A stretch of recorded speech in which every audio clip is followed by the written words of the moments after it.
Welcome to the Clear Cut Chronicles podcast with your hosts, Matt Anderson and Tyler Nicola.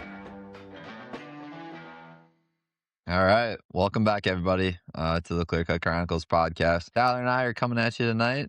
It's been a while since we've caught up, and tonight just gonna kind of shoot from the hip a little bit, be a little bit of a BS session here, and just kind of catch up on life and what we got coming up here in 2026. If it Yeah. sounds like a plan to you. Yeah. You've, I think you were sending me some pictures and texting me some stuff you found. You scouted actually, what, 2 weeks ago? What is Yeah, it? it was What is it today? It's March 24th, so it's officially spring. You were Yeah. out 2 weeks ago before the big snowstorm, or was that after? Yeah, it was right before the big snowstorm. So it was the first Saturday. Oh, excuse me.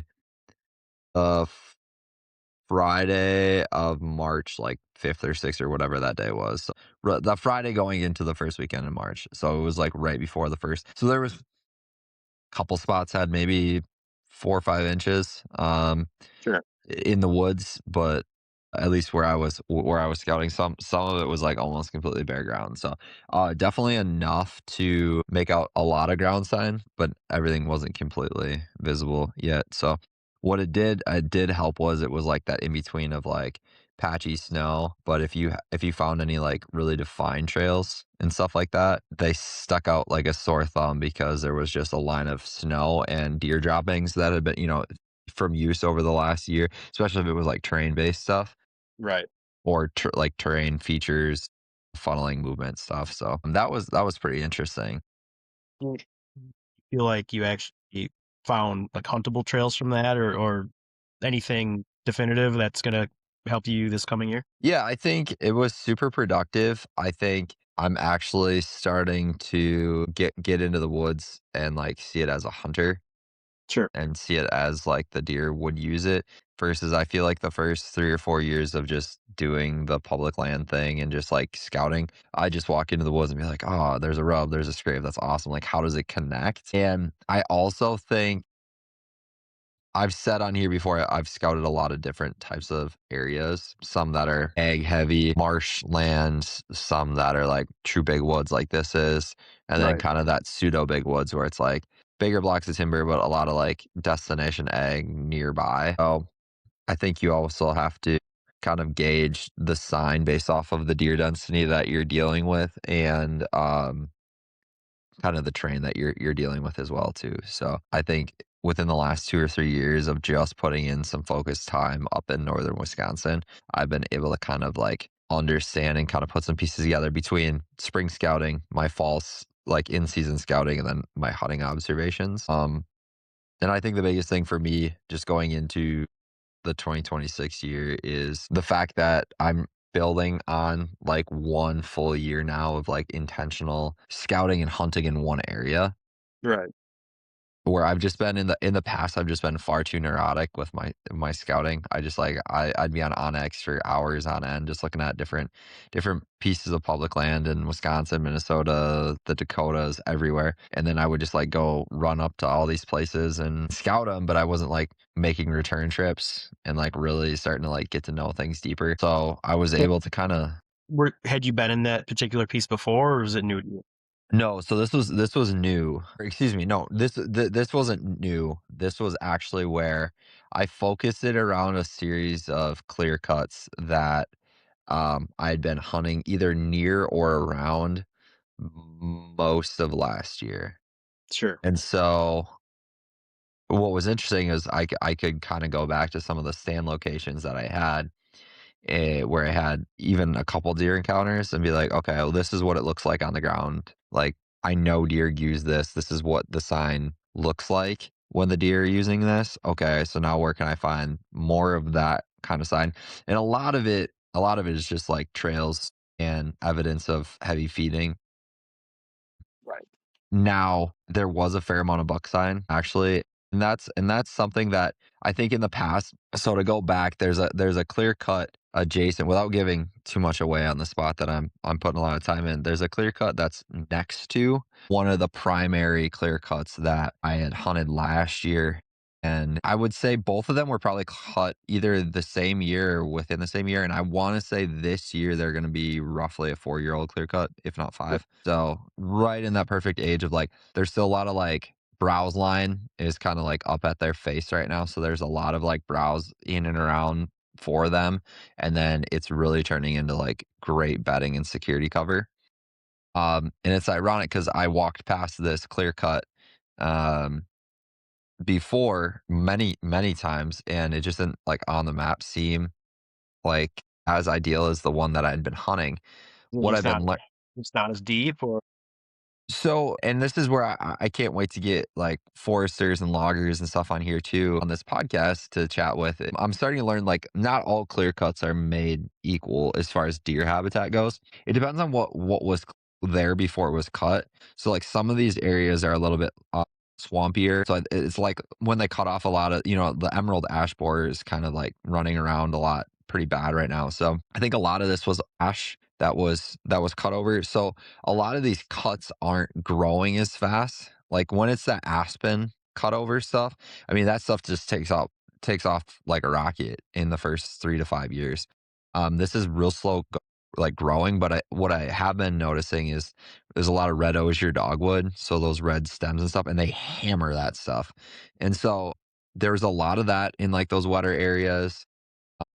The bedding, I think, is a little bit less ideal from just, like, a lot of uneven terrain and, like they definitely were bedding in there, and I was finding beds, but I wasn't finding as many, like, specific beds like I would, like, if it was a little bit higher dry ground, like aspen regrowth per se. And so, yeah, it was just kinda interesting. So, it didn't look as ideal on the map, but what it did offer was this one was butted up against a big beaver swamp complex, that was a lot of, like, Tagaller swamp. What I right, was what I was noticing was I did a big loop around this swamp, and definitely something that I've gotten better at in the last couple of years is noticing, especially if there's even a few trees that are left in the middle of these cuts. Like I found a buck bed underneath one of them, so with some exit routes, I didn't find any like rubs around it, but it was just like a classic. They had hinge cut a couple trees that had fallen over, so it was like back cover underneath a pine tree that was kind of tucked in a little bit further into the right, cut a little bit, but still was near the cut, the edge of the cut where he could kind of get in, get out, monitor anything that was coming. And he had like thick swamp on one side, so he could hear or smell anything coming from there, and then he had good visibility still. And so I'm constantly now when I see that stuff, I'm looking at it on the map and being like, okay, I'm noting this. So when I go back and do some more e-scouting in the future, I can note and be like, there's a lot of times they'll either leave like oaks as seed trees, I've noticed, or pine, stuff like that. Anything where there's those trees that they leave for seed, could be potential bedding spots right, within the cuts. So that was cool. Found a lot of different trail systems. It wasn't until I got to the north end of the cut where I was actually it was kind of like an oval shape. I was actually busting out back to the east to check out the cut that I had hunted more last year. I wanted to go back and answer some more questions and dig a little deeper. And as I was walking out, I hooked up to this like really just beat down trail. I'm like, oh my gosh, this is anytime in the Northwoods if you find like really beat down trails like that. And I know like mature bucks and stuff like that, they're not always using those like big main trails, but anytime I can find a concentration of deer, it gets my attention, in lower deer density areas. And I happened to turn, and there was I don't know if it was a tamarack or if it was like a really small pine, but I think I sent you that picture. It was pretty rubbed up, pretty good, and you could tell it was a mature buck. And I was like, okay, so that piqued my interest. So I turned around and was like, I can't just keep walking. And that's something I think I would have maybe done in the past. I'm like, okay, why is this beat down trail here? So I followed it back, and it actually ended up dispersing into a kind of a webbing of different trails that basically went deeper to the west. There was a alder swamp. And so a lot of deer, I think, were bedding down in the alder swamp and then actually coming up and feeding in that cut. I didn't see a ton of evidence of them just bedding specifically. And I'm not just wondering if like because the alder swamp butted right up against to this clear cut that they just felt like the alder swamp was like a better bedding option, and they were coming up and just I mean there was feeding sign and there was droppings everywhere in there. So I knew that they were in there feeding heavy, but I'm presuming that a majority of that deer herd that is in there, and I definitely found a pocket of them. They were in there bedded in the alder swamp coming out feeding. And then you kind of had that parallel travel from a lot of the doe trails where I think the bucks were making a lot of signs. So I found that. And then again, I was going to head back to the main cut and I looked and I was like, gosh, it almost looks like there's just another little finger that extends to the north here off this cut. And it was like almost like a micro cut off of the main cut. And it was maybe 5 acres. It's small. It wasn't big. And that's where I found all the sign. And I was like, "Oh my gosh, they're really." And so there's a landing that comes in there where you could tell where all the equipment was coming in, and there was a logging road that's now been overgrown a little bit. But I don't know if it's because, again, something that I was thinking about was that landing where they were coming in and out of there, vegetation was a little bit lower. And Yeah. so but the browse is all about like 2 feet tall, and the deer were just in there hammering it. And so I just seen an uptick in buck sign in that little 5 acre pocket too, and of different age classes. I was seeing small rubs, bigger, more mature rubs, and then I did find another pocket of oaks in there. There was a pocket of like 5 red oaks, I think that budded right up to the alder swamp. And so, but you had a big diversity in there. It was like the pocket of cutover, and then it was like mature hardwoods to the east, to the north, and then it kind of wrapped to the west was an ash swamp, and then to the southwest was that alder swamp. So like the whole east side was like mature timber that I think they were coming out of the alder swamp from like that southwest area. I guess for you it'd be probably right there, but and they were coming up in, and I had seen a lot of rubs, and in that 5 acre pocket, I probably found 20 plus rubs in just that little area. So I'm like, okay, and these are all either last year or the year before. And so I saw one nice rub and it was leading into the alder. So I'm like, I'm just going to back this trail up. And then I haven't personally seen a ton of rub lines yet in the big woods. And I found like a pretty decent rub line. You could Sweet. look like one where you could look up and you're like, there's a rub, there's a Yeah. rub, like you could literally look down and be like, okay, so this is definitely this trail heading out into the swamp is definitely getting used by a buck. So, and I would imagine it wasn't a yearling, and that peaks. I mean, I'm hunting any deer up there, but anything that's over a yearling that I can pattern potentially intrigues me. So that spot specifically, um, I have my eyes on for a ground blind in this little pocket of oaks Yeah. because it's hard to get up to. It would make a great gun spot, Yeah. but I wanna get in there before the gun pressure. Right. That And was so, like, did you find a tree you could get in? no, but I think what I'm gonna do is, and I'm gonna do this in a couple spots next year, is I'm actually going to, I'm either gonna get a stool, there's a couple different, like, chairs that you can attach to trees now Yeah. that are kinda the Amsteel guy makes one, and then, there was just another one that I found, like, Summit Tree Stands makes one, I think, maybe.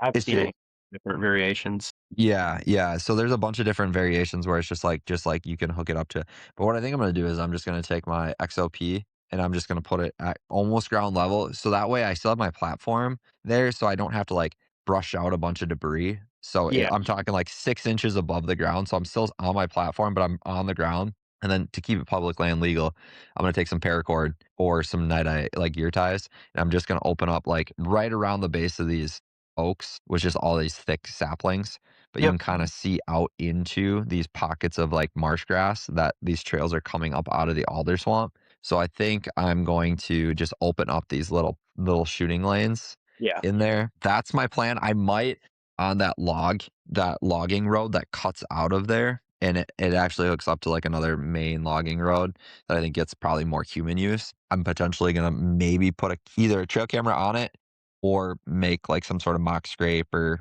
something like that, just to monitor deer travel coming in and out of there. But to me, that to me is like mid October to late October type deer movement right there because they're still in that core home range, and I can go in there and check and see if there's any fresh sign. I think there's deer moving in and out of there all year round because I Right. was seeing the parallel rubs. I was seeing rubs going in and out of the swamp. So I was seeing them all over the place. But I really got my eyes on that last 10 days of October, getting in there and just scouting and seeing if I can pick up any fresh rubs in and around that cut on the eastern side and then going in and hunting close to that alder swamp. Yeah, it sounds promising. I like that. Yeah. Yeah. Dang. So that was good. I always like that. I've done that too, where I've hung my tree stand, like really, like pretty much like you're ground hunting.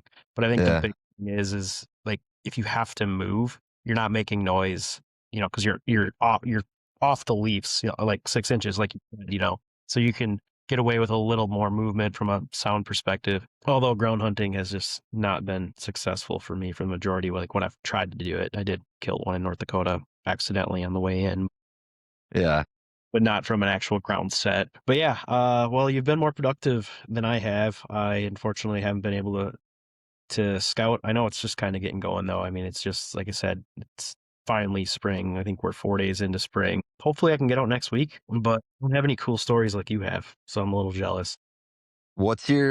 I mean, do you even have like a set plan as far as what you're planning on doing this Well, year for Wisconsin at least?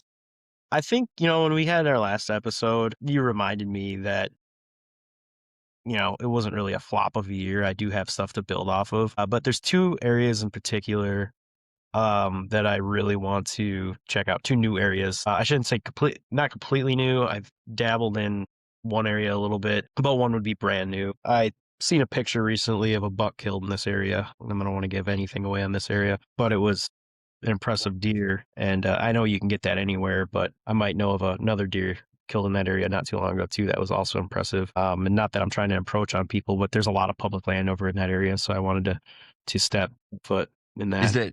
Is it like a big wood setting, or are Yeah. you okay? I didn't know because I know you're not afraid to travel to other areas too to Yeah, find. I mean, this is a little bit of a jaunt for me, but it's not like I do sometimes. I know sometimes I'll get in the truck, have an hour and a half or hour or whatever, but no, this is not terribly far, but Yeah.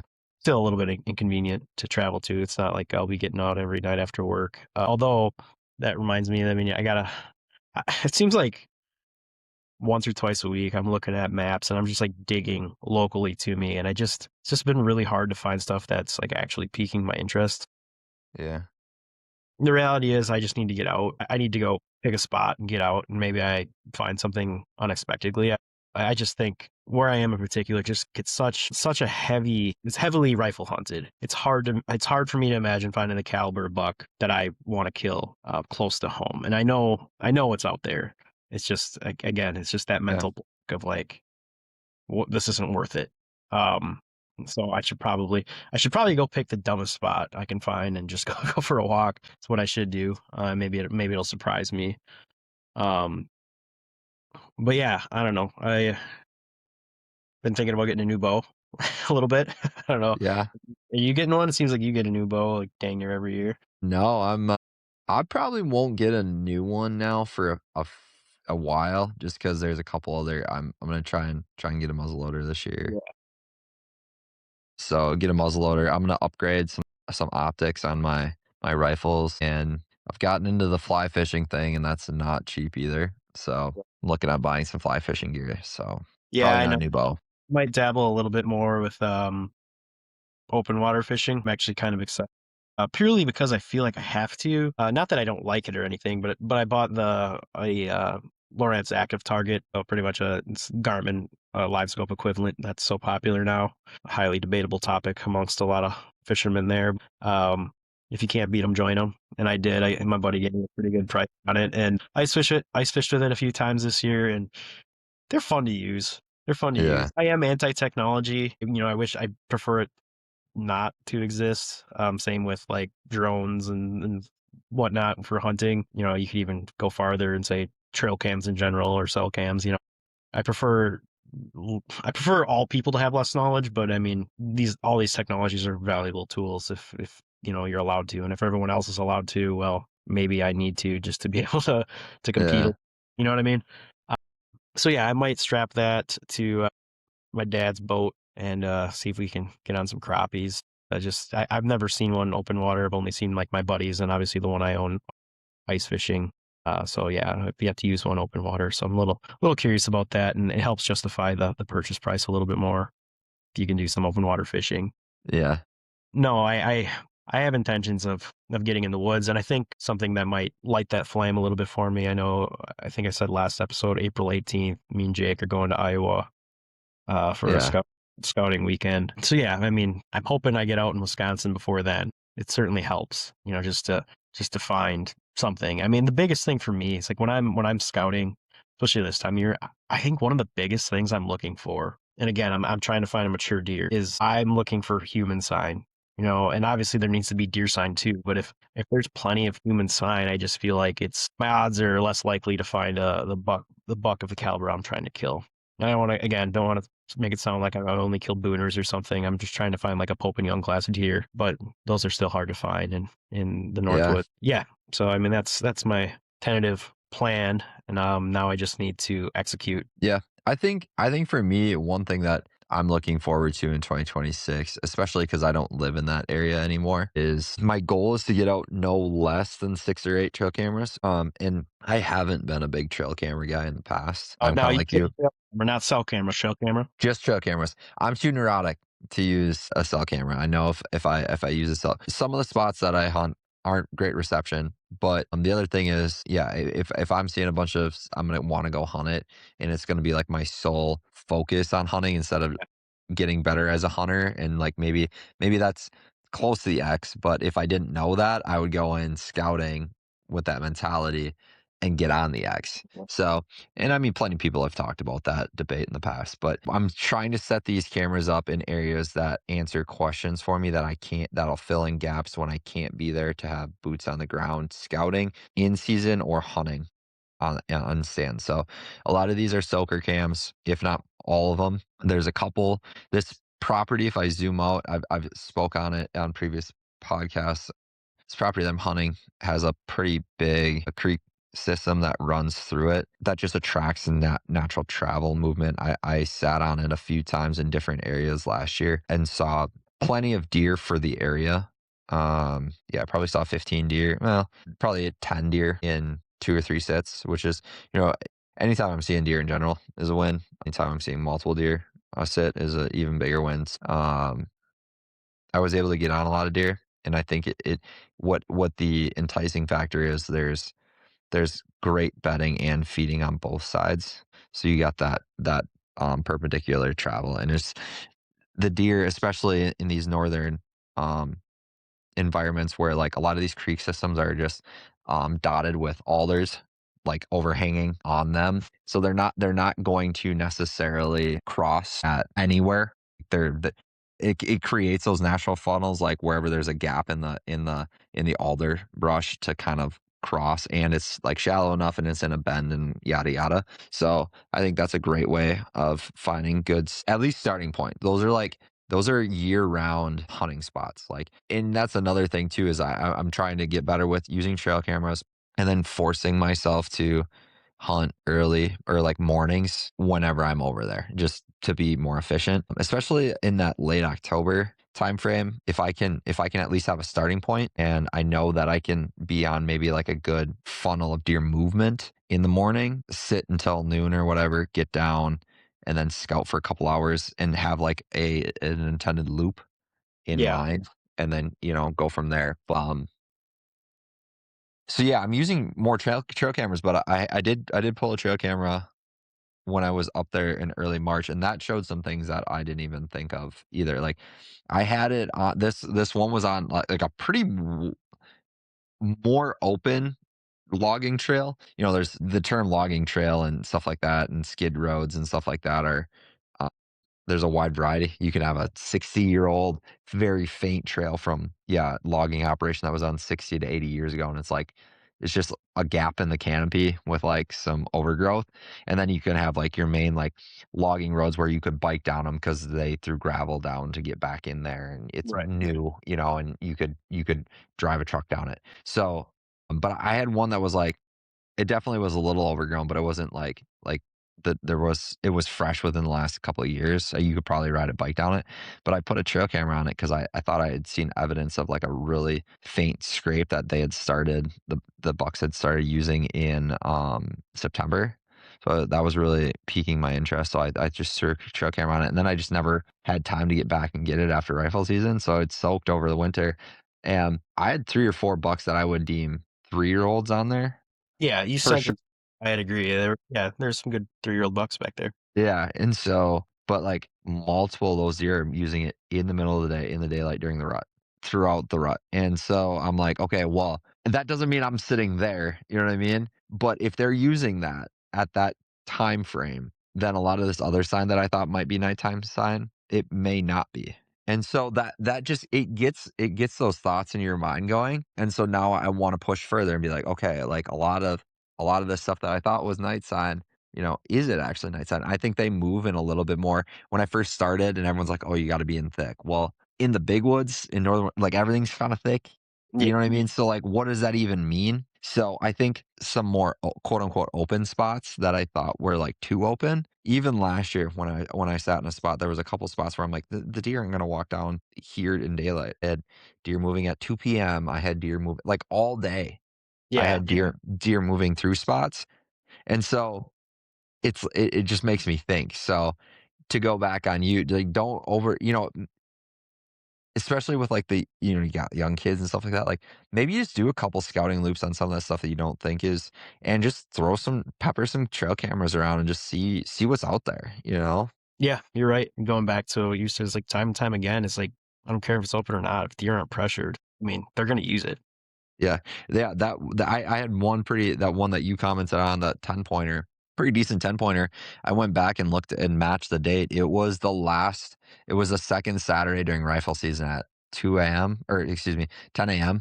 Walking down that logging road, and I'm like, I would have never thought, right? And so, yeah, if they're not pressured, and they really in my area now, it's been more pressured in years past, but this year that it didn't seem like it had a ton of gun pressure. So yeah, if you do have a little bit of pressure, that probably changes it pretty quickly. But yeah, if they're not pressured, even if it seems like it should be, you know, Yeah, I hear you. who knows? So Yeah. I don't know if you have anything else to talk about. I don't know how long we want to do this, but I'm envious of you for getting out and actually doing the stuff that we're talking about. So, I mean, right now, I'm like, oh man, we should just shut this one down. I should go get in the woods and scout, and then we can regroup in a week or two, and when I actually have some knowledge to talk about. yeah, absolutely. Is that the plan? Try and get out in the next couple weeks? Yeah, I mean, In with at least. my wife's been working a lot, so it leaves me with the kids. It's what it is. Got to do what you got to do. So yeah, I'll be a single dad this weekend again, and hopefully next week. And again, the days are getting a little longer here. I usually work day at like 4 o'clock, so I'm not necessarily going to be able to take that hour drive and go get in the Yeah. woods and check out some of the spots that I was hunting last year. Yeah, if I can find something within half an hour, I mean, what does that give me? If I leave right at 4, I'm there at 4:30, and what is it dark around 7:30 now? So I mean, I've got 2.5, 3 hours. You can find out a lot in that time Yeah, absolutely. if I pick something smaller. So we'll see. I'll dig something up here, and hopefully we have positive reports to report back. So yeah, Absolutely, man. All right, well, we'll wrap this one up, folks, and then we'll chat in a couple weeks, and hopefully, you got some good stories to tell. yeah, we'll do it after I scout, I guess. We'll make sure I scout. So, but All all right, right, appreciate you. sounds Have good. a Yeah, good we'll night. talk to you later, Tyler. Bye. Thanks for listening to the show. This is Clear Cut Chronicles, and we'll catch you on the next one.